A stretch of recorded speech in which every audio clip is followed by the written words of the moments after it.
নমস্কার, শুভ সকাল বন্ধুরা। তো আমি চলে এসেছি শিখা রান্নাঘরে।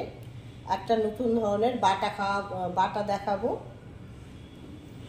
তো বন্ধুরা, আপনারা চেনেন কি চেনেন না জানি না। এই যে গন্ধ পাতা, এই গন্ধ পাতা বাটা করব আজকে রসুন আর কাঁচা লঙ্কা দিয়ে বেটে একটু ভাজা করব কালো জিরে দিয়ে। তো বন্ধুরা, এই পাতাটা গন্ধ পাতা, আপনারা কি বলে জানেন জানি না, কিন্তু আমরা গন্ধ পাতা বলি। এই পাতা খেলে পেটের সমস্যা সমাধান হয়, পাতলা পায়খানা ভালো হয়, পেটের খুব উপকার আর খুব কাজ করে, পেট পরিষ্কার রাখে। তো এই পাতা খেলে খুব উপকার।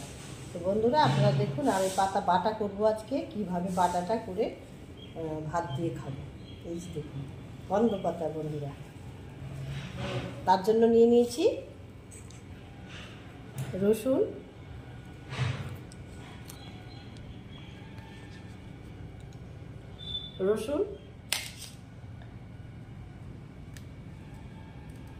কাঁচা লঙ্কা আর কালো জিরে।